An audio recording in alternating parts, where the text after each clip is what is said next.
Hello doctor कार्यक्रमामध्ये सर्वांचं मी doctor Aparna Gyanesh Raut मनापासून स्वागत करते। हॅलो डॉक्टर हा सह्याद्री वाहिनीवरचा आरोग्यविषयक कार्यक्रम आहे, ज्यामध्ये आम्ही विविध आरोग्य शाखांमधील तज्ञांना आमंत्रित करून आपल्या विविध आरोग्य समस्यांविषयी जाणून घेत असतो। आज सकाळीच रेडिओवर गाणं ऐकलं आणि मन प्रसन्न झालं। तेरी प्यारी प्यारी सूरत को किसी की नजर ना लगे। प्रत्येकाच्या आयुष्यात सौंदर्य हे नेहमीच महत्त्वाचं असतं। कळत नकळत आपण प्रत्येक जण सुंदर दिसणं, आकर्षक व्यक्तिमत्वाचं असणं ह्याविषयी जागरूक असतो। सौंदर्याचे अनेक महिने असतात। कोणाला त्वचा सुंदर हवी असते, तर कोणाचा चेहरा आकर्षक करत असतो। कोणाचा सुडौल बांधा हवा असतो, तर कोणाला उंची जास्त हवी असते। अशा सौंदर्याच्या अनेक समस्या असू शकतात आणि त्यावर आपण भारतीय चिकित्सा पद्धतीने आपल्या आहार विहाराद्वारे आणि वनौषधींद्वारे कसं सौंदर्य टिकवू शकतो हे आज आमच्या हॅलो डॉक्टरच्या सौंदर्य आणि आयुर्वेद ह्या प्रायोजित कार्यक्रमात जाणून घेणार आहोत। या विषयावर आपल्याला मार्गदर्शन करणार आहेत आयुर्वेद तज्ञ वैद्य समीर गोविंद जमदग्नी। नमस्कार डॉक्टर, तुमचे या कार्यक्रमामध्ये स्वागत। डॉक्टर समीर जमदग्नी हे आयुर्वेदाचार्य आणि आयुर्विद्या पारंगत आहेत। गेली 30 वर्ष ते मुंबई, पुणे आणि कोल्हापूर येथे आयुर्वेदाची यशस्वीरित्या उपचार करत आहेत। Nargis Dutt memorial cancer hospital Barshi येथे ते चीफ आयुर्वेद कन्सल्टंट आहेत। कॅन्सर, हृदरोग, किडनी डिसीजेस, वंध्यत्व आणि क्रिटिकल इलनेसेस ह्यांवर चिकित्सा करण्यात त्यांनी विशेष प्रावीण्य मिळवलेलं आहे। सौंदर्य आणि आयुर्वेद हा आजचा आमचा विषय आहे, सर्वांचा जिव्हाळ्याचा विषय आहे। त्यामुळे मला माहिती आहे तुम्ही खूप फोन्स करणार आहात। हे फोन्स करण्यासाठी तुम्हाला लागणार आहेत आमचे दूरध्वनी क्रमांक। आमचे दूरध्वनी क्रमांक असे आहे, आमचे दूरध्वनी क्रमांक आहेत 022। हा मुंबई बाहेरच्या प्रेक्षकांनी STD कोड डायल करायचा आहे। मोबाईल धारकांनी सुद्धा हा कोड डायल करायचा आहे। आमचा पहिला नंबर आहे 24908050। आमचा दुसरा नंबर आहे 24988050। या दूरध्वनी क्रमांकांवर फोन करून आपण जास्तीत जास्त आमच्या कार्यक्रमामध्ये सहभागी व्हायचा प्रयत्न करा। फोन करताना मात्र कृपया आपल्या टीव्ही संचाचा आवाज कमी ठेवा, त्यामुळे आम्हाला प्रश्न हा सलग आणि अजिबात इंटरप्शन न होता विचारण्यात आम्हाला लवकर कळू सुद्धा शकतो। आजच्या कार्यक्रमातील तज्ञ वैद्य समीर जमदग्नी यांच्याशी थेट संपर्कासाठी त्यांचा पत्ता आणि दूरध्वनी क्रमांक आम्ही कार्यक्रमाच्या शेवटी दाखवणारच आहोत, याची आपण नोंद घ्यावी। नमस्कार डॉक्टर, पुन्हा एकदा आजच्या कार्यक्रमामध्ये स्वागत। आज माझ्या अत्यंत जिव्हाळ्याचा विषय, प्रत्येक स्त्रीच्या जिव्हाळ्याचा विषय आहे म्हणजे सौंदर्य, आणि सौंदर्याचे अनेक पैलू असतात। आज आपण बाजारात बघतो की अनेक सौंदर्य प्रसाधनं मार्केटिंग चालू असतं, तर मला सांगा आयुर्वेदामध्ये सौंदर्य प्रसाधनांना काही उल्लेख वगैरे आहे का? बरोबर आहे, हा खूप छान प्रश्न आणि बेसिक आहे। असा आहे की आयुर्वेदामध्ये स्वस्थ माणूस किंवा निरोगी माणूस जो आहे त्याला पहिल्यांदा महत्त्व दिलेलं आहे, आणि जो माणूस निरोगी असतो मनाने आणि शरीराने तोच सौंदर्यवान असू शकतो। मग ती स्त्री असो, पुरुष असू दे, लहान मुलगा असू दे, मुलगी असू दे। तर समदोषा हा समाग्निश्च समधातू मलक्रिया प्रसन्न आत्मेंद्रिय मनः स्वस्थ विधीयते, असं स्वस्थ माणसाची व्याख्या केलेली आहे। हे जर लक्षात घेतलं तर शरीराचं सौंदर्य आणि मनाचं सौंदर्य हे दोन्ही जे आहे ते आयुर्वेदाने महत्त्वाचं झालेलं आहे। आणि माणूस आतनं जर सुंदर असेल, एखादं मूल असतं निरागस हसतं आणि किती छान आहे मूल असं आपण म्हणतो, मग ते काळं बिद्र जरी असलं तरी चालू शकतं। तर आतला मनाचा जो भाव आहे तो जर सात्विक असेल तर चेहरा आपोआपच जसा असेल तसा आपण प्रफुल्लित आणि सौंदर्यवान असा दिसू शकतो। म्हणजे मन चांगलं असेल आणि शरीर चांगलं असेल तर त्याचं रिफ्लेक्शन जे आहे ते सौंदर्याच्या हिशोबाने येतं।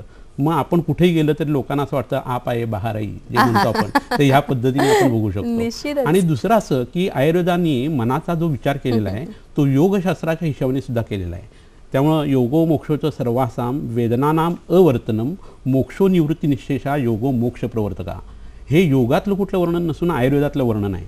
म्हणजे योगाचा संबंध हा सौंदर्याशी येतो, निश्चयप्रमाणे मनाच्या सौंदर्याशी सुद्धा येतो आणि शरीराच्या सौंदर्याशी येतो, आणि आयुर्वेदात तर येतोच येतो। म्हणजे दिनचर्या, ऋतुचर्या, रात्रीचर्या या सगळ्यांचा विचार जर केला तर मग आपल्या हे लक्षात येतं की आयुर्वेदाने मनाच्या आणि शरीराच्या सौंदर्यासाठी सगळ्या गोष्टींचा वापर करून घेतलेला आहे। पंचकर्मापासून आहारापर्यंत, दिनचर्या, ऋतुचर्यापासून रसायन सेवन किंवा तरुणपण टिकवण्यापर्यंत अगदी सुंदर तुम्ही कार्यक्रमाला सुरुवात केलेली आहे। म्हणजे आयुर्वेदामध्ये फक्त शरीराचं सौंदर्य किंवा बाह्य बाह्य सौंदर्य ह्या विषयावर भर न देता आत्मिक सौंदर्य किंवा मनाचं जे सौंदर्य आहे ते पण खुलून कसं यावं ह्या विषयावर विचार केलेला आहे. आयुर्वेदमध्ये जेव्हा आपण म्हणतो तेव्हा पथ्यापथ्य किंवा आहार विहार ह्याच्यावर खूप भर दिलेला जाणवतो आपल्याला. तर सौंदर्य विषयक स्त्री पुरुषांनी कोणता आहार विहार घ्यावा असं काही वर्णन आहे का? अगदी बरोबर आहे की आपल्या शरीरातल्या चांगल्या गोष्टी ज्या आहेत त्या अभिव्यक्त होण्यासाठी पहिलं काय, आपलं त्वचा किंवा स्पर्शनेंद्रिय हे संपूर्ण शरीर व्यापक आहे. तर त्या त्वचेचा रंग चांगला असणं ही दैवी देणगी आहे. बऱ्याचशा वेळेला असं होतं की प्रेग्नन्सीच्या अवस्थेमध्ये जर अनंता चूर्ण पोटामध्ये घेतलं गेलं, ताडगोळे खाल्ले गेले, नारळाचं दूध घेतलं गेलं तर मुलांच्या रंगामध्ये फरक पडतो हे निश्चित आहे. परंतु हे होत असताना आतनं मनाचा जो भाव आहे तो चांगला अभिव्यक्त होण्याच्या बरोबरीनं काही गर्भोपकर भाव सांगितलेले आहेत आयुर्वेदामध्ये. मातृज, पितृज, सत्वज, सात्मज, आहारज वगैरे असे भाव सांगितलेले आहेत. तर ह्याचा निसंशयपणे संबंध जो आहे तो त्या आईच्या खाण्यापिण्याशी पहिल्यांदा येत असतो. म्हणजे आपल्या आईवडिलांनी काय खाणं पिणं केलं याच्यानुसार आपल्या शरीराचा रंग ठरणं, आपलं सौंदर्य ठरणं ह्या गोष्टी बऱ्याच वेळा घडत असतात. तर 3 पद्धतीचे आहार आहेत, एक सात्विक आहार, राजस आहार आणि तामस आहार. तर सात्विक आहार जो आहे तो आपल्या शरीरामध्ये लघु आणि प्रकाशक अशा पद्धतीचे बदल करतो. तर तो जर घेतला गेला तर सौंदर्यामधला पहिला जो भाग आहे त्वचा चांगली असणं हा उत्तम पद्धतीने साध्य होतो. मग त्याच्याबरोबर बीजसंस्कार आणि गर्भसंस्कार जर केले गेलेले असतील आणि नंतर जन्माला आल्यानंतर त्या मुलाला लेहनविधी, च्यवनप्रासारखी औषधं दिली गेली असतील, दिनचर्या ऋतुचर्या पाळली गेलेली असेल तर मग त्याचा निसंशय परिणाम जो आहे तो आपल्या सौंदर्यावर येतो. तर ज्यांना सौंदर्य टिकून ठेवायचं आहे, तरुण पण टिकून ठेवायचं आहे, त्वचा चांगली करायची आहे, केसांच्या तक्रारी घालवायच्या आहेत, वजन जे आहे ते माफक ठेवायचं आहे, असं जी काही इच्छा आहे त्या लोकांनी काही ठराविक पद्धतीचा आहार घ्यायला पाहिजे. त्यामध्ये साळीच्या लाह्या खाणं, साळीच्या लाह्याचा तांदूळ जो आहे त्याचा भात करून खाणं, गाईचं तूप सेवन करणं, गाईचं दूध सेवन करणं, तिखट आंबट खारट पदार्थ कमी ठेवणं, मांसाहार फारसा न करणं, अशा जर गोष्टी करायला सुरुवात केली तर त्यांच्या सौंदर्यांच्या मध्ये पहिली जी त्वचा आहे तिथून सुरुवात चांगली होऊ शकते. ह्यांनी तारुण्यपिढी काही येत नाहीत, केसांच्या तक्रारी होत नाहीत, कोंडा शरीरामध्ये जास्ती उत्पन्न होत नाही आणि सौंदर्य वाढीला लागण्यासाठी हा आहार जो आहे तो अतिशय उत्कृष्ट आहे. आणि ह्यांनी मनाचा सुद्धा जो भाग आहे तो प्रसन्नत्व जे आहे ते मनाचं होतं आणि आत माणूस जर नॉर्मल असेल, शरीराने नॉर्मल असेल तर तो मनाने नॉर्मल होतो आणि ते चेहऱ्यावरती रिफ्लेक्ट आणि प्रसन्न असणं हे एक आकर्षक व्यक्तिमत्वाचा फार अविभाज्य भाग आहे. कारण चेहरा जर मुरजलेला असेल किंवा असा अगदी विरजण घातल्यासारखा असेल तर कितीही सुंदर जरी व्यक्ती असेल तरी ती आकर्षक वाटणार नक्कीच नाही. सर, आपण जेव्हा राजसिक तामसिक आहाराचा उल्लेख केलात तर राजसिक आणि तामसिक आहार म्हणजे नेमकं काय असू शकतं? बरोबर आहे, हा एक छान प्रश्न आहे की तामस आहार म्हणजे दुसऱ्याचं उष्ट खाणं. हल्ली बऱ्याच लोकांना अशी सवय असते की आईस्क्रीम सुद्धा एकच कोण घेऊन दोघं तिघं जात असतात. तर ह्याच्या एवढी वाईट आणि घाणेरडी गोष्ट नाही. त्यांनी बुद्धिभेद सुद्धा होतो आणि धर्मशास्त्राला हे मान्य नाहीये. आणि ज्यांना फिकोरोटरी, ॲमिबियासिस वगैरे सारखी इन्फेक्शन झाले त्यांना तर हे खूप त्रासदायक आहे. पण उष्ट खाल्लं की आपली मैत्री खूप चांगली आहे असं दाखवण्याचा लोकांचा प्रयत्न असतो. पण ते न करता सुद्धा मैत्री चांगली आहे हे दाखवण्याचे इतर उपद्व्याप असू शकतात, ते करावेत. आणि राजस आहार म्हटलं की तिखट आंबट खारट जे आहे, जे चमचमीत आहे, जिभेला लागल्यानंतर जो ज्याला झटका बसतो, तिखटाशिवाय ज्याला जमतच नाही आणि जे खाल्ल्यानंतर खूप ढसाढसा लोक पाणी पितात, हे सगळं अन्न जे आहे ते गीतेनुसार राजस सांगितलेलं आहे. आणि हे जर बघितलं तर माणूस हल्ली जिभेसाठी जेवतो आणि आरोग्यासाठी जेवत नाही असं दिसतं. तर पावभाजी आहे, इडली, डोसे, ढोकळे असे जे पदार्थ आहेत किंवा पंजाबी डिशेस बऱ्याचशा ज्या स्पायसी करून घेतलेल्या असतात ह्या सगळ्या राजस आहारामध्ये मोडतात.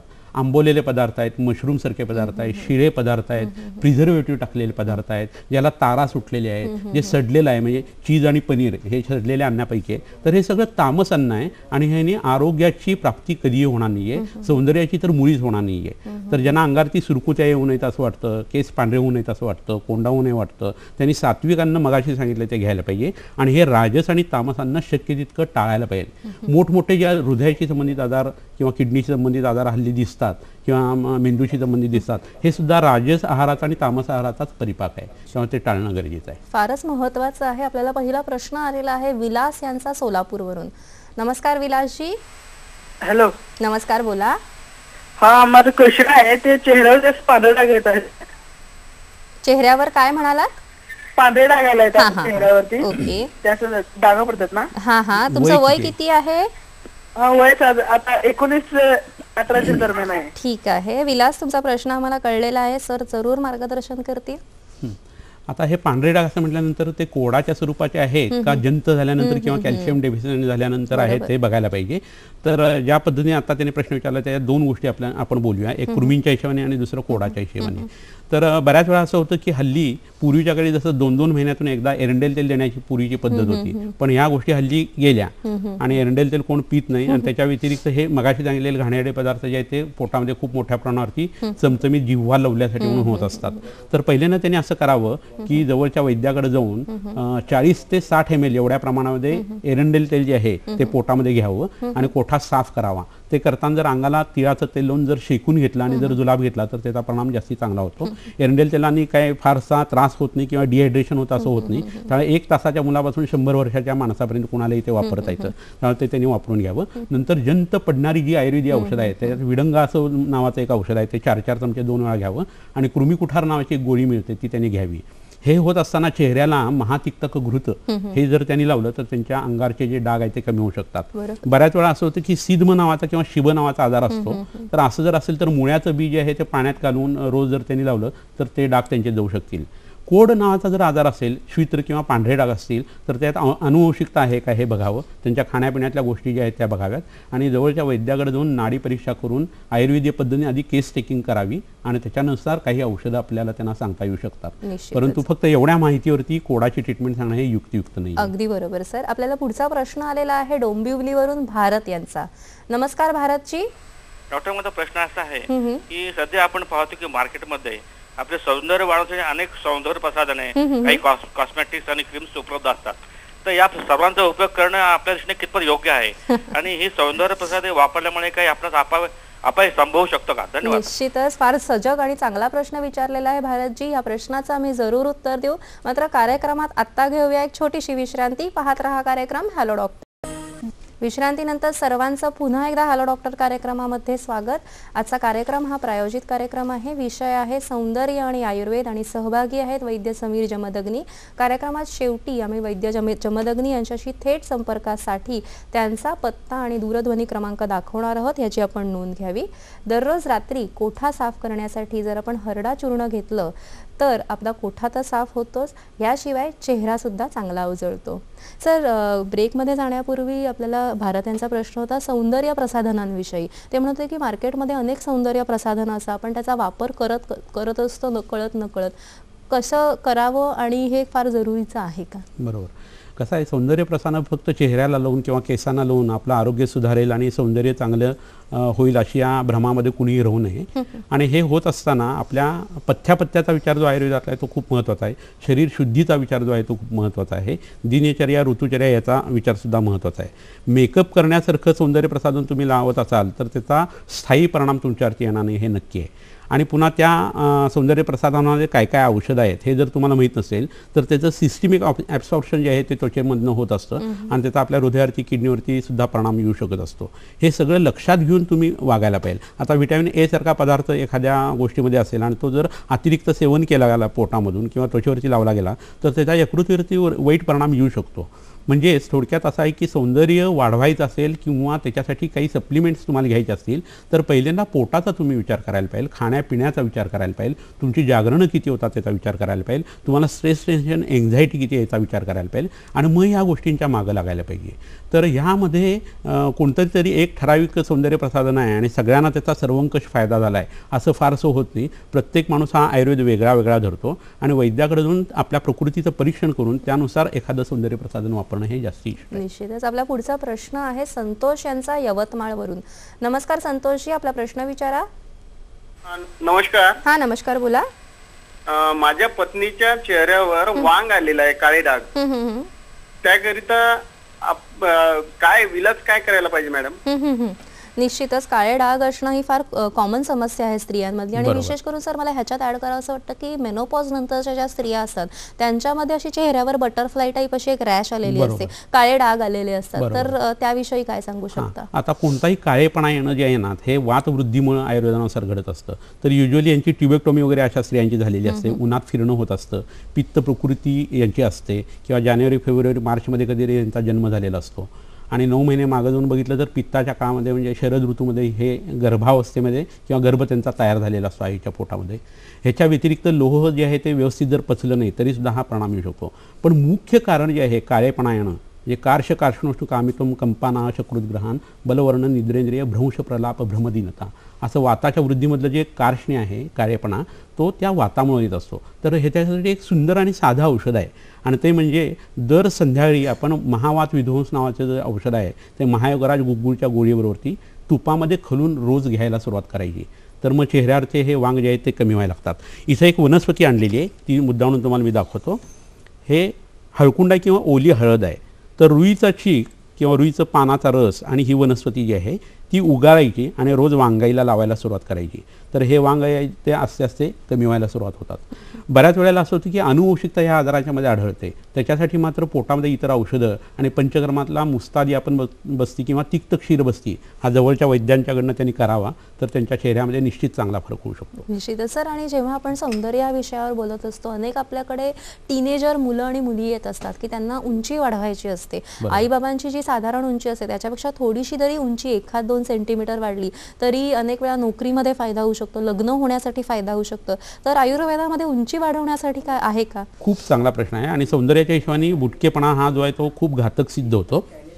तर असं व्हायला पाहिजे की वय वर्ष 16पर्यंत आयुर्वेदाने वय असं म्हटलेलं आहे. जे बाल म्हणताना लहान बाळ कोणतं तरी मांडीमध्ये बसलेलं आहे असा अर्थ आयुर्वेदात नसून 16व्या वर्षापर्यंत बाल असं सांगितलं गेलेलं आहे. आणि हे जर लक्षात घेतलं गेलं तर आयुर्वेदामध्ये बरीचशी औषधं अशी आहेत की बालानाम चांगवर्धनम म्हणजे बालकाचं अंग वाढवण्यासाठी उपयोगी पडणारी औषधं. तर त्यामध्ये महापैशाची गुघृत हे पहिलं आहे, फलग्रुत जे आहे ते दुसरं आहे आणि च्यवनप्राशसारखी औषधं जी आहेत ती तिसऱ्या कॅटेगरीमध्ये येतात. तर ह्याच्यासाठी एक सुंदर उत्तम औषध आहे ते म्हणजे अळीव म्हणून धान्य तुम्हाला सगळ्यांना माहीत असेल. दिवाळीला आपण किल्ल्यावरती जे पेरतो ते अळीव जर पोटामध्ये रोज सकाळी एक मूठभर एवढ्या प्रमाणामध्ये 6 वर्षाच्या मुलापासून 16 वर्षापर्यंतच्या मुलांनी जर घेतले आणि त्याच्यावर जर भरपूर दूध प्यायलं, नंतर खूप जुडो कराटे वगैरे सारखे व्यायाम डावलून सूर्यनमस्कार घालायला जर सुरुवात केली तर उत्तम पद्धतीने उंची वाढू शकते. ह्याच्यासाठी एक वनस्पती इथं आणलेली आहे, ती माझ्या मते आपण बघणं जास्ती इष्ट आहे आणि ते आता इथं आपण आता आयुर्वेदिक वनौषधी आहे जी आपण या समस्येविषयी जाणून घेऊया आणि त्याविषयी कोणती आयुर्वेदिक वनस्पती आहे, तारुण्य पिटिकांसंदर्भात ही वनस्पती आहे ही आपण नक्की बघूया. ही वनस्पती इथं जी आहे हिला शालवली किंवा काटेसावर असं म्हणतात.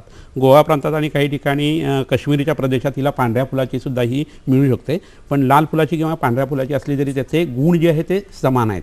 तर ह्याच्यावरती जे काटे आलेले आहेत ते आपल्या चेहऱ्यावरच्या तारुण्य पिटिकासारखे दिसतात. तर हे पाण्यामध्ये उगाळून जर ही वनस्पती चेहऱ्याला लावली तर तारुण्य पिटिकाचे डागही जातात, खड्डेही जातात आणि तारुण्य पिटिका पुन्हा उत्पन्न होत नाहीत. या वनस्पतीचा एक डिंक निघतो, त्याला मोचरस असं म्हणतात. आणि हा मोचरस जर दुधाबरोबरती सकाळी आणि संध्याकाळी अर्धा चमचा जर मुलाने दिला वय वर्ष 6 ते 18 वर्षापर्यंत तर त्यांची उत्तम पद्धतीने उंची वाढण्यासाठी याचा उपयोग होऊ शकतो. तर हे निश्चितपणे लक्षात घेणं सर फार सुंदर माहिती दिली. आपण एक प्रश्न घेऊया. निकिता गोस्वामी यांचा प्रश्न आहे अहमदनगरवरून. नमस्कार निकिताजी, आपला प्रश्न विचारा.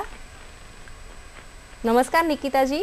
हा नमस्कार, बोला. नमस्कार. माझं वय 19 वर्ष आहे. मला डॉक्टरांना असं विचारायचं की माझे केस खूप गळतात आणि वाढ पण होत नाही, तर त्यावर काय? हो, निश्चितच अनेक स्त्रियांची ही समस्या असते आणि मला वाटतं ओपीडी मध्ये 20% महिला या केसांच्या समस्येवरच आपल्याकडे कन्सल्ट करत असतात. सर बरोबर आहे. तर ह्याच्यासाठी एक महत्त्वाचा भाग असा लक्षात घ्यायला पाहिजे की किती केस गळले म्हणजे ते केस गळणं हे धोकादायक आहे, हे पहिले लक्षात घेणं हे गरजेचं आहे. तर केस हा शरीरातला मळ आहे, नख हा मळ आहे, तर हा बाहेर पडणे गरजेचं आहे. तर 20 केस रोजचे गळले म्हणून काही बिघडत नाही, ते मुळापासून नाहीत ना एवढं बघायचं. आणि 20 पेक्षा जास्ती जर असतील तर मग तुम्ही विचार करणं हे गरजेचं आहे. पण कोणत्याही स्त्री आणि पुरुषांनी, एस्पेशली स्त्रियांनी केस गळत असताना एक लक्षात घ्यायला पाहिजे की मासिक रजस्राव जो होत असतो तो जर व्यवस्थित होत नसेल, त्याच्यात काही अडथळे येत असतील तर ते पहिल्यांदा दूर करणं हे गरजेचं आहे. स्त्रिया आहेत, केस मोठे आहेत, लांब आहेत म्हणताना केस धुण्याचा आळस केला जातो, तर हे व्हायला नाही पाहिजे. आठवड्यातून 6 दिवस तरी कमीत कमी डोक्यावरनं न्हायला पाहिजे आणि गार पाणी वापरायला पाहिजे किंवा कोमट पाणी वापरायला पाहिजे. डोक्यावरती कधीही गरम पाणी आयुर्वेदाने घ्यायला सांगितलेलं नाही आहे. त्यांनी केसही आदू होतात, डोळेही आदू होतात, मेंदूही आदू होतो. तर हे पहिले लक्षात घेणं गरजेचं आहे. मग बऱ्याच लोकांची अशी तक्रार असते सकाळी गडबडीच्या वेळेत आम्हाला हे जमत नाही. सकाळी जाऊ दे, संध्याकाळी 3 वेळा आंघोळ करायला सांगितलेले आहे, ॲटलीस्ट संध्याकाळी तरी मग त्यावेळेला करायला पाहिजे आणि केस धुवायला पाहिजे. केस धुतल्यानंतर डोकं हे हीट सेंटर आहे आणि त्याच्यावरती गार पाणी जर लागलं गेलं तर डोक्याचा मगज आहे तो शांत होतो.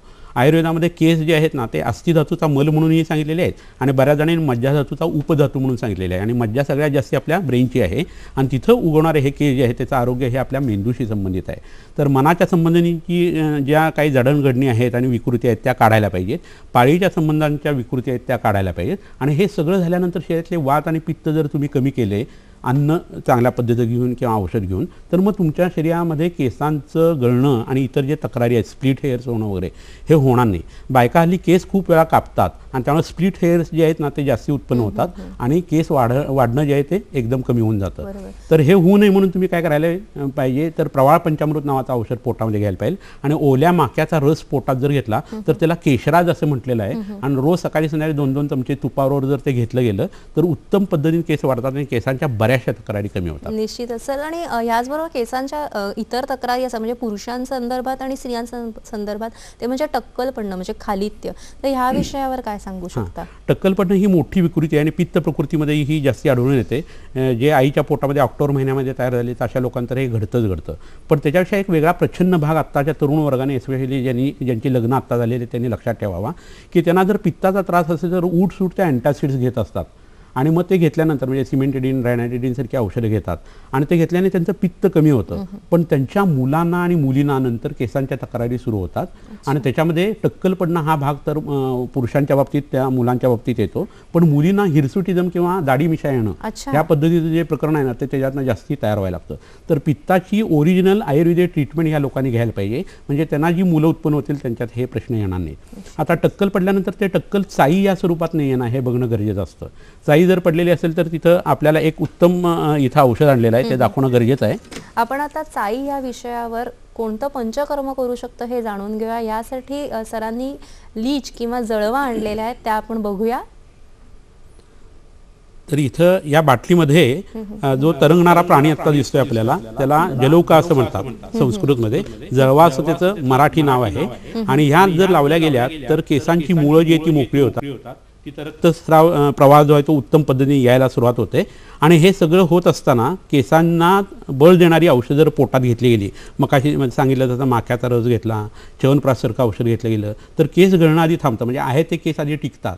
आणि नंतर ते वाढण्यासाठी म्हणून तुम्हाला जे काही प्रयत्न करायचे आहेत ते रक्तमोक्षण या पंचकर्मासहित करावेत. ह्याच्यासाठी रक्त शरीरातलं काढून उपयोग नाही. ज्या भागातले केस घेतले, जिथं टक्कल पडलेलं आहे त्याच ठिकाणी जर तुम्ही या जळवा लावल्या तर त्याचा उत्तम पद्धतीने फायदा झालेला आपल्याला दिसून येतो. तर जवळच्या वैद्याकडे जाऊन टक्कल पडणाऱ्या लोकांनी ही ट्रीटमेंट करावी, म्हणजे आहे ते केस तरी मेंटेन होतील. आणि नंतर पुढं त्याच्यासाठी अस्थिपोषक वटीसारखं औषध आहे, लाक्षादी गुगुळ म्हणून औषध आहे, प्रवाळ पंचामृतसारखं औषध आहे. तर ही पोटामध्ये घेणं हे इष्ट ठरेल. आपल्याला पुढचा प्रश्न आलेला आहे अक्षय यांचा सोलापूरवरून. नमस्कार अक्षयजी, आपला प्रश्न विचारा. नमस्कार अक्षयजी, आपला प्रश्न विचारा. हा मॅडम, माझ्या तोंडावरती काळे डाग आहेत. हा मॅडम, माझ्या तोंडावरती काळे डाग आहेत.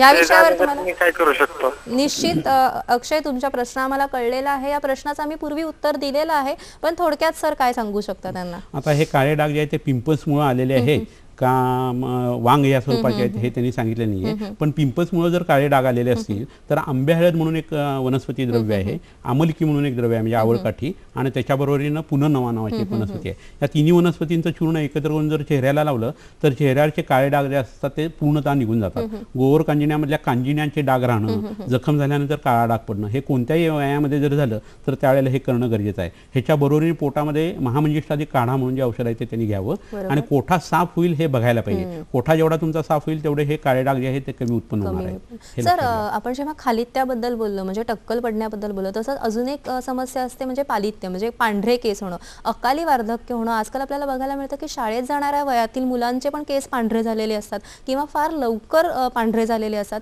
हे काय कारण असू शकतं आणि आयुर्वेदामध्ये, कारण हे पण सौंदर्य बाधकच आहेत असं? बरोबर आहे. तर आत्ता जो हा प्रश्न येतोय की तरुण वयामध्ये मुलांचे केस पांढरे होणं किंवा मुलींचे पांढरे होणं, तर एका दुसरा केस पांढरा असेल तर काही बिघडणार नाही आहे. पण वय वर्ष 16 आणि 25-30 केस दिसत आहेत पांढरे, तर हे नक्कीच धोकादायक किंवा त्रासदायक आहे आणि शरीरामध्ये पित्त आणि वाताच्या प्रकोपाचं हे कारण आहे. तर आपण जे अन्न खातो त्याच्यामध्ये क्षारीय पदार्थ जास्ती गेले, आंबवलेले पदार्थ जास्ती गेले, ब्रेड बिस्किटसारखे शिळे पदार्थ पोटामध्ये गेले तर पोटामध्ये पाचक स्राव जो आहे तो जास्ती पित्तयुक्त असा व्हायला लागतो आणि तो रक्तामध्ये गेल्यानंतर त्या रक्ताचं जे न्यूट्रिशन करण्याचं काम आहे किंवा शरीरामध्ये रक्त आणि रस जे शरीरातल्या प्रत्येक घटकांना पोषण करतायत त्याच्यामध्ये पित्ताचे आणि रक्ताचे अंश जे आहेत, वाताचे अंश आहेत ते वाढतात आणि त्यामुळे केस भुरा तरी होतो, गळून तरी पडतो किंवा पांढरा तरी होतो. तर अन्नामध्ये पहिल्यांदा बदल करायला पाहिजे आणि ह्या मुलांचं तिखट आंबट खारट कमी करायला पाहिजे. त्यांना कोठा साफ होण्यासाठी औषध द्यायला पाहिजे. ह्याच्यासाठी एक उत्कृष्ट औषध आहे नारसिंह रसायन म्हणून.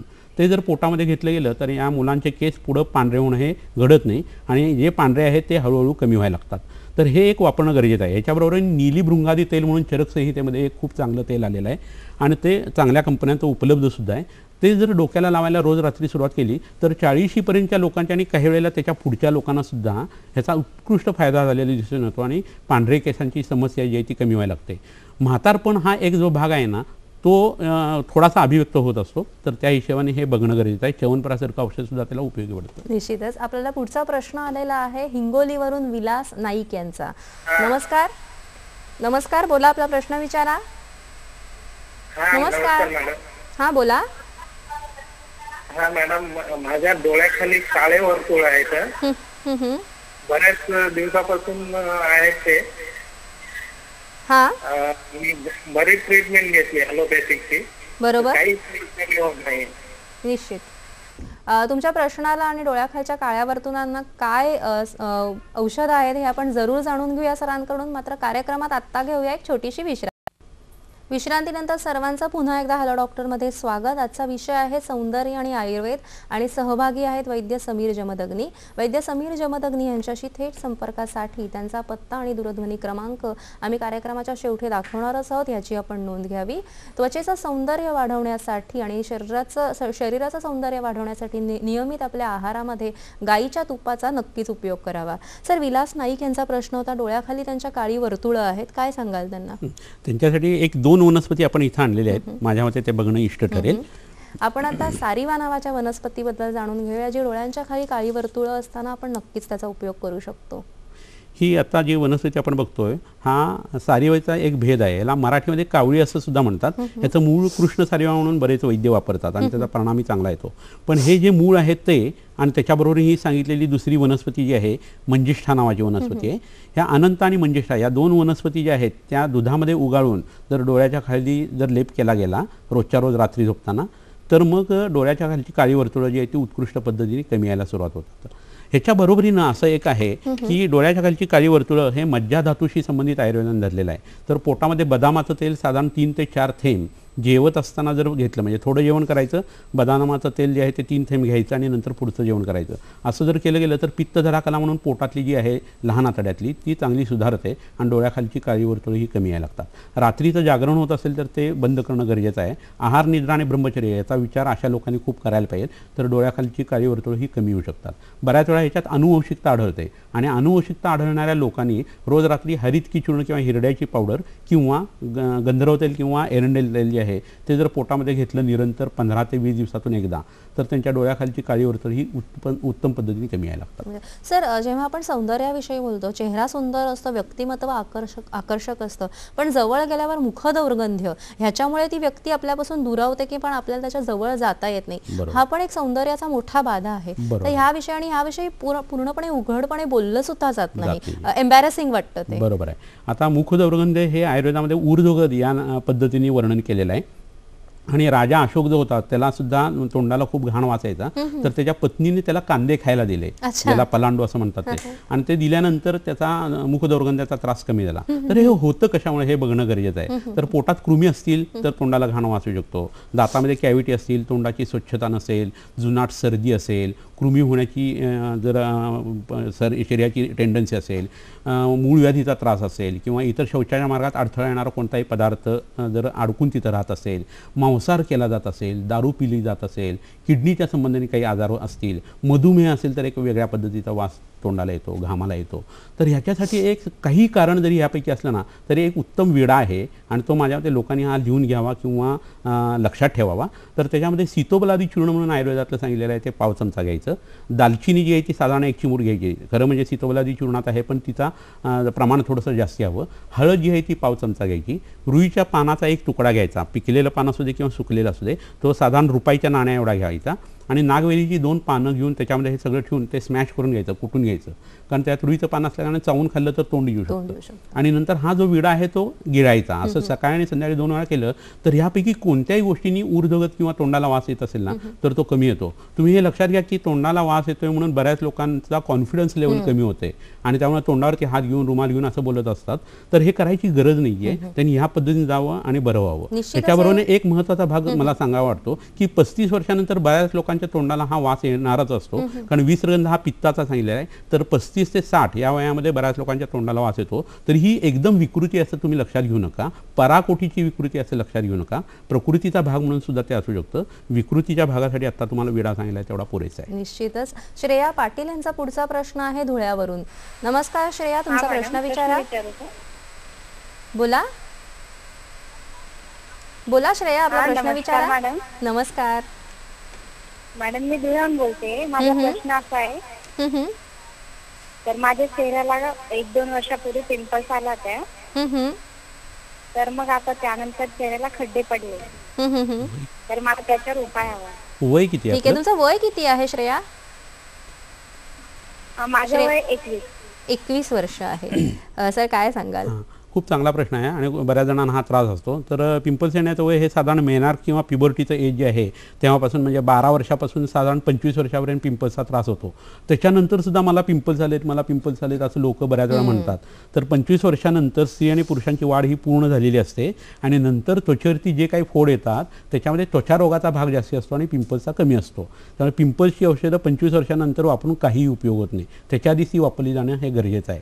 तर त्यासाठी एक उत्कृष्ट योग किंवा औषधी कल्प तुम्हाला सांगतो. त्रिफळा चूर्ण, सीतोपलादी चूर्ण आणि शंखभस्म असं एकत्र करून सकाळी आणि संध्याकाळी 2 वेळा पोटामध्ये घ्यायचं. त्याच्यावरून शंखवटी जी आहे ती जेवणानंतर 1-1 गोळी घ्यायची आणि त्रिफळा गुगुळ नावाचं औषध सकाळी, दुपारी, संध्याकाळी 3 वेळा घ्यायचं. हे करत असताना तुम्ही चेहऱ्याला जवळच्या वैद्यांच्याकडून लावा आणि हे औषध घ्या. तर 100 पैकी 95 लोक हे बरे होतातच पिंपल्सचे. मग त्याचं काहीही कारण असलं तरी या औषधांचा गुण हा निश्चित येतो. ज्या वेळेला ह्या औषधाचा गुण येत नाही त्यावेळेला मग त्वचा रोगाची औषधं जी आहे ती वेगळी वापरायला लागतात. आरोग्यवर्धिनीसारखं औषध आहे, महातिक्त घृतासारखं औषध आहे, ते करावं. आणि सगळ्यात महत्त्वाचा भाग म्हणजे तारुण्यपिटिका येऊ नयेत असं जर वाटत असेल तर दर 2 तासाला गार पाण्याने चेहरा चोळून धुवावा. एवढं जरी केलं तरी पुष्कळ लोकांना तारुण्यपिटिकाचा त्रास होत नाही. आणि खड्डे वगैरे जर पडलेले असतील तर मग अश्वगंधा चूर्ण जे आहे ते पोटामध्ये जर घेतलं तर तारुण्यपिटिकेचे खड्डे जे आहे ते भरून यायला मदत होते. निश्चित. सर, आपण जेव्हा सौंदर्य विषयाबद्दल बोलत असतो तेव्हा नक्त नाक असणं हे अनेक वेळा थट्टेचा विषय असतं आणि हे सौंदर्याला बाधक असणं म्हणजे नाकाचा विचित्र आकार असणं हे एक सौंदर्याला बाधा असते. तर ह्याविषयी आपण आयुर्वेदामध्ये काही इलाज करू शकतो का? आता सौंदर्य प्रसाधनं किंवा ब्युटिशियन्स जे असतात ते वेगवेगळ्या पद्धतीने नटवतात चेहऱ्याला.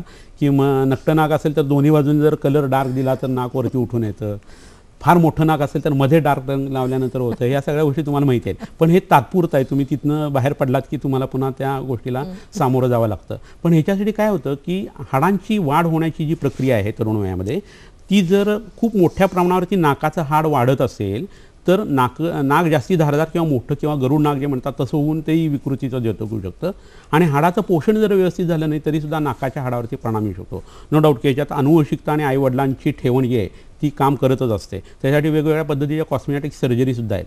पण नाकाचं हाड जर वाढून ही विकृती येत असेल, त्याच्यावर सर्दी, पडसा आणि खोकला अशा जर गोष्टी होत असतील तर वेखंड, आंबे हळद आणि वेणीमूळ किंवा ज्याला कोंबड नखी असं म्हणतात त्याचा लेप जर रोजच्या रोज केला गेला नाकावरती आणि आपल्या सायनसेसवरती, फ्रंटल आणि मॅक्झिलरी सायनसवरती, तर 21 ते 27 दिवसाच्या काळामध्ये हळूहळू नाकाची ठेवण जी आहे ती बदलायला लागते. तर ज्यांची नाकाची हाडं वाढलेत त्यांनी तरी हा उपचार करून बघणं हे अतिशय गरजेचं आहे. वेखंड, आंबे हळद आणि कोंबड नखी मुळी याचा लेप आपण निश्चित करावा. सर, जेव्हा आपण म्हणतो की आपल्याकडे अनेक स्त्रिया येतात की हातापायाला भेगा पडलेल्या असतात, प्रचंड वेदना होत असतात आणि त्यामुळे ओपन सँडल्स घालणं किंवा अगदी हात दाखवायला किंवा काम करताना आपल्याला अनेक वेळेला त्यांना त्रास होत असतो. तर अशी ही पण एक सौंदर्यविषयक समस्याच आहे, मोठी समस्या ही. तर त्वचेवरती भेगा पडणं हे लक्षण आयुर्वेदाने जे सांगितले ते स्वेदक्षय, रोमच्युती, स्तब्ध रोमता, स्फुटनम त्वचा असं एक सूत्र सांगितलेलं आहे. या शरीरातला घाम कमी झाला की त्वचाही खराब व्हायला लागते आणि त्याला भेगा पडायला लागतात. म्हणजे घाम आणणाऱ्या गोष्टी जर शरीरात वापरल्या गेल्या तर ह्या भेगा नष्ट होतात. आणि त्याच्यासाठी अग्रणी औषध काय तर त्रिभुवन कीर्ती रस नावाचं एक औषध तुम्हाला सगळ्यांना माहीत असेल. हे तापासाठी वापरलं जातं आणि तापामध्ये घाम येत नाही हे तुम्हाला सगळ्यांना माहिती आहे. थंडीच्या दिवसामध्ये आपली त्वचा फुटते का तर थंडीच्या दिवसात घाम कमी येतो म्हणून त्वचा फुटते. तर त्रिभुवन कीर्ती हे औषध सकाळी दुपारी संध्याकाळी 3 वेळेला डाळिंबाच्या रसाबरोबर जर घेतलं तर हातापायांच्या भेगा कमी होतात. ह्याच्याबरोबर इथे एक वनस्पती आहे ती मुद्दाणून तुम्हाला दाखवतो. मदनफळ नावाच्या वनस्पतीबद्दल आपण जाणून घेऊया जी आपल्याला हातापायाच्या भेगांवर नक्कीच उपयोगी ठरू शकते. ही मदनफळ नावाची वनस्पती आहे. त्याचं हे फळ आहे. ह्याला मेंढळ असं मराठीमध्ये म्हणतात आणि कोकणामध्ये ही वनस्पती मोठ्या प्रमाणावरती आहे. देशावरती सुद्धा मोठ्या प्रमाणावरती आहे. हिला काटे असतात आणि ह्याच्या खुंट्या या लाकडाच्या पूर्वीच्या काळी केल्या जायच्या. अतिशय बळकट असं हे लाकूड आहे. उलटी करण्यासाठी हे वापरलं जातं. परंतु कर हात म्हणजे सुंदर हात करणं असा ह्याचा पर्यायी शब्द संस्कृतमध्ये सांगितलेला आहे. आयुर्वेदात प्रत्येक वनस्पतीचे खूप पर्याय दिलेले आहेत आणि ते पर्याय वाचून त्याचा अर्थ जरी बघत बसले ना तरी त्या वनस्पतीचा उपयोग काय हे आपल्याला समजतं. तर ही वनस्पती मेंढळ जे आहे मदनफळ हे आणायचं. अतिशय स्वस्तामध्ये हे दुकानामध्ये मिळतं. या सगळ्या गोष्टी तुम्ही शिकून घ्यायला पाहिजेत आणि आपल्या मुलामुलींना सुद्धा सांगायला पाहिजेत. आणि आयुर्वेदाची ही परंपरा जी आहे आजीबाईचा बटवा जो हरवलेला आहे तो तुम्ही पुन्हा जागृत करायला पाहिजे. तर ही वनस्पती उगाळून जर आपण लावायला सुरुवात केली तर हातापायांच्या भेगा या निश्चितपणे कमी येतात. त्याच्याबरोबर मगाशी सांगितलेले त्रिभुवन कीर्ती हे औषधसुद्धा वापरता येतं. दुसरी वनस्पती सगळ्यांना माहीत असलेलं हे कोकमाचं तेल आहे. कोकम म्हणजे आमसूल. तर आमसुलाच्या बियापासून तयार केलेलं हे तेल आहे आणि हे तेल जे आहे ते भेगा नष्ट करण्यासाठी अतिशय उत्कृष्ट आहे. तर हातापायांच्या भेगा जर खूप मोठ्या प्रमाणावरती असतील तर ही वनस्पती जी आहे ती लावण्यासाठी वापरावी. आणि त्यावर लघुमंजिष्ठादी काढा नावाचं जे औषध आहे ते किंवा महामंजिष्ठादी काढा हे औषध जर वापरलं गेलं आणि रोज जर पायामध्ये सॉक्स घातले गेले हातामध्ये ग्लोव्ज घातले गेले तर आतून थोडा थोडा घाम यायला लागतो. घाम आल्यानंतर हे सगळं प्रकरण जे आहे ते कमी होतं. नुसत्या गोमूत्राचा लेप लावूनसुद्धा बऱ्याच वेळा हातापायांच्या भेगा खूप चांगल्या पद्धतीने कमी येतात. गावठी गाय असेल एवढं बघणं गरजेचं आहे. निश्चित. प्रकाश यांचा प्रश्न आहे कल्याणवरून. नमस्कार प्रकाशजी, आपला प्रश्न विचारा. बोला. हॅलो नमस्कार, मी प्रकाश शिरकोटे बोलतोय कल्याणवरून. हां बोला. तर रोज माझी म्हणजे दाढी करून आहे ना ब्लेडच्या घर्षणाने माझे दोन्ही गाल आहे ना काळे होतात. तर त्याबद्दल मला डॉक्टरांना आयुर्वेदिक उपाय काय आहे तो विचारायचा आहे. वय काय तुमचं वय काय आहे प्रकाश? 40 आहे. ब्लड प्रेशर डायबिटीज असा काही त्रास आहे? काही नाही. ठीक आहे प्रकाश, तुमच्या प्रश्नाला आम्ही जरूर उत्तर देऊ. मात्र कार्यक्रमात आता घेणार आहोत एक छोटीशी विश्रांती. कुठेही जाऊ नका, पाहत रहा कार्यक्रम हॅलो डॉक्टर. विश्रांतीनंतर सर्वांचं पुन्हा एकदा हॅलो डॉक्टर मध्ये स्वागत. आजचा कार्यक्रम प्रायोजित कार्यक्रम आहे. विषय आहे सौंदर्य आणि आयुर्वेद आणि सहभागी आहेत वैद्य समीर जमदग्नी. विषयाकडे पुढे जाण्यापूर्वी आपण उद्याचा हॅलो डॉक्टर कार्यक्रम कोणता आहे तो पाहून घेऊया. गुरुवार दिनांक 24 जुलै रात्री 8 वाजताचा हॅलो डॉक्टर हा प्रायोजित कार्यक्रम आहे. विषय आहे स्तनाचा कर्करोग आणि हर्बल चिकित्सा पद्धती. सहभाग डॉक्टर व्यंकटेश जोशी. सूत्रसंचालन स्वराली मराठे. ब्रेकमध्ये जाण्यापूर्वी प्रकाश यांचा कल्याणवरून फोन होता आणि पण त्यांचा प्रश्न होता. सरांकडून आपण त्याचं उत्तर घेऊया. सर काय सांगा? आता हा काळेपणा जो आहे तो कशाशी संबंधित आहे हे बघणं गरजेचं आहे. पण हाताच्या नकल्सवरती जर काळेपणा असेल आणि चेहऱ्याला काळेपणा जर येत असेल ना तर त्यांनी वृक्काच्या आजाराच्या हिशोबाने तपासणी करणं हे गरजेचं आहे. एक किडनी फंक्शन टेस्ट ती करावी. शरीराचं फिल्ट्रेशनचं काम रक्तातलं जे आहे ते जे वृक्क करतं त्याच्यामध्ये जर खराबी आली, यकृताशी संबंधित काही आजार असेल तर हा प्रश्न उद्भवू शकतो. तर आधी त्या गोष्टीकडे बघणं हे गरजेचं आहे. यांनी पहिली गोष्ट करावी ते म्हणजे कपालभाती नावाचा प्राणायाम करावा. आणि दुसरी इथे एक ओली वनस्पती आपण आणलेली आहे आणि त्याचं बीज सुद्धा आणलेलं आहे ते बघणं माझ्यामध्ये इष्ट आहे. ह्याला बावची असं मराठीमध्ये म्हणतात या वनस्पतीला. त्याचं बी सुद्धा मी इथं माझ्या हातामध्ये धरलेलं आहे आणि त्याच्याबरोबर ही वनस्पती धरलेली आहे. तर ह्या बाकूचीच्या बाबतीत जे सांगितलेलं आहे ते खूप महत्त्वाचं आहे आणि ते मुद्दामून तुम्हाला मी सांगतो की बाकूची कटू तिक्तोष्णा कृमिकुष्ठ कपापहा त्वग दोष विष कंडुती श्वित्र प्रशमीपरा असं याचे गुणधर्म ग्रंथकारांनी सांगून ठेवलेले आहेत. तर त्वग दोष म्हणजे त्वचेचे कोणतेही आजार घालवण्याचं सामर्थ्य या वनस्पतीमध्ये आहे. आणि त्याच्यात जर वातात आणि कफाचं आधिक्य असेल, वात आणि कफ हे जास्ती असेल, कंडू असेल, त्वचेला काळेपणा असेल तर उठण्यामध्ये सुद्धा ही वनस्पती घातली जाते. तर ही वनस्पती पद्मकाष्ठ नावाच्या एका वनस्पतीबरोबर उगाळून जर तुम्ही चेहऱ्याला लावायला सुरुवात केली तर चेहऱ्याचा काळेपणा कमी येतो. पोटामध्ये गोक्षरादी गुग्गुळ किंवा चंद्रप्रभा वटी नावाचे औषध आहे ते घ्यावं आणि लघवीला साफ होणारी औषधं घेऊन त्याच्यावरून सात्विक अन्न जर खाल्लं गेलं तर त्यांच्या चेहऱ्यावरचा काळेपणा हा निश्चित कमी येईल. निश्चितच आपण आता पुढचा विषय जाणून घेऊया सर. अजून एक आपल्याला फार सतावणारा आणि विशेषतः मुंबईच्या घामाच्या परिस्थितीमध्ये सतावणारा म्हणजे घामाची दुर्गंधी.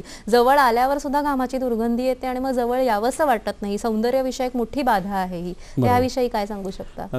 घामाचा वास जो आहे तो पित्तम तू स्वेद रक्तयोः असं म्हटलेलं आहे. म्हणजे स्वेदामध्ये आणि रक्तामध्ये पित्ताचं आधिक्य असतं आणि पित्ताच्या गुणामध्ये पित्तम सस्ने तीक्ष्णोष्णम लघु विश्रम सरम द्रवम असं म्हटलेलं आहे. म्हणजे हा विसर्गंध जो आहे तो कशाचा आहे? त्या पित्ताचा आहे.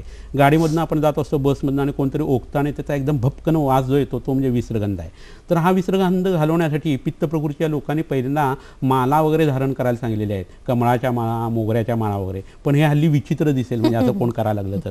पण हे करणं जेव्हा जमत नसतं त्यावेळेला मग पित्ताचा उपक्रम करणं तरी गरजेचं आहे. तर पित्ताची 2 परम औषधं सांगितलेली आहेत आणि ती प्रत्येक दोषांच्या बाबतीत लक्षात घेणं हे गरजेचं आहे.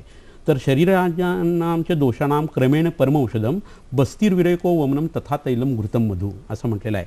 तर तूप पोटामध्ये घेणं हे पित्ताचं उत्तम औषध आहे. रक्तमोक्षण म्हणजे शरीरातलं रक्त जे आहे दूषित रक्त काढणं दर 2 ते 3 महिन्यांनी हा एक उपक्रम आहे. आणि त्याच्याबरोबर विरेचन म्हणजे जुलाबाचं औषध जे आहे हिरड्यासारखं चूर्ण पोटामध्ये घेऊन जवळच्या वैद्याला आपली प्रकृती दाखवून जर करायला सुरुवात केली तर घामाचा वास कमी यायला लागतो, मूळचा घामच कमी यायला लागतो. आणि हे होत असताना कुळीथ जे आहेत हुलगे ते भाजून तिथं पीठ तयार करून ठेवायचं आणि आंघोळीच्या वेळेला काखांच्यामध्ये वगैरे सगळीकडं जिथं घाम येतो तिथं लावायचं. पहिल्यानं हे जाणून घ्यायचं वय वर्ष 25च्या पुढं असेल तर रक्तदाब जास्ती नाही आहे ना, कारण त्याच्यात घाम जास्ती येत असतो. आणि अन्न जे आहे ते सात्विक करायचं.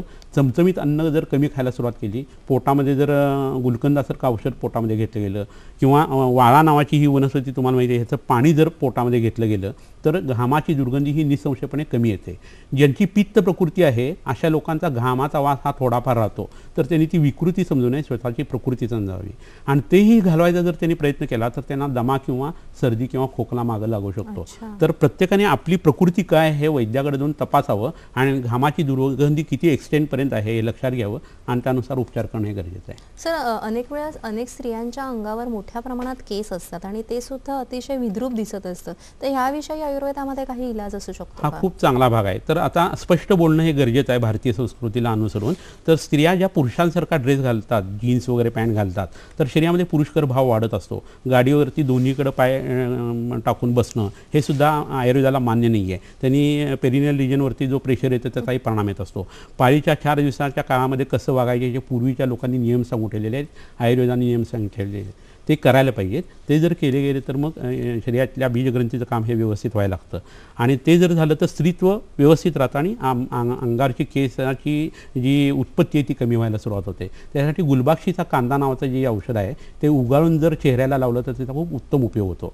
पण हे करण्याच्या आधी तुम्हाला एक गोष्ट सांगतो की ज्या प्रेग्नंट वुमन्स आहेत आत्ता आणि ज्यांना मुली नंतर होतील त्यांना त्या डॉक्टरांना सांगून ठेवायचं की प्लासेंटा नावाचा भाग जेव्हा बाहेर येतो किंवा गर्भनाभिनाडी जेव्हा कट केली जाते तेव्हा गर्भनाभिनाडी जी आहे ती दाढी मिशा जिथं असतात त्या ठिकाणी त्या मुलींच्या शरीरावरनं फिरवायचं, प्युबिक रिजनवरती फिरवायचं, काखेमध्ये ते फिरवायचं किंवा प्लासेंटामध्ये त्या बाळाला घोळून काढायचं डोक्याचा भाग सोडून.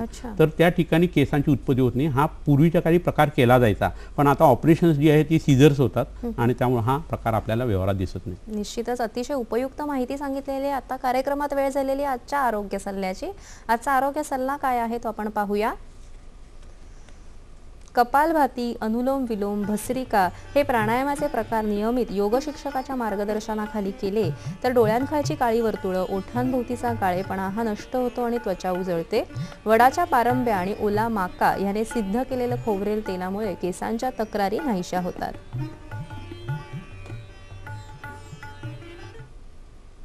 आजच्या कार्यक्रमातील तज्ज्ञ वैद्य समीर जमदग्नी यांच्याशी थेट संपर्कासाठी त्यांचा पत्ता आणि दूरध्वनी क्रमांक दाखवत आहोत, तो टिपून घ्या.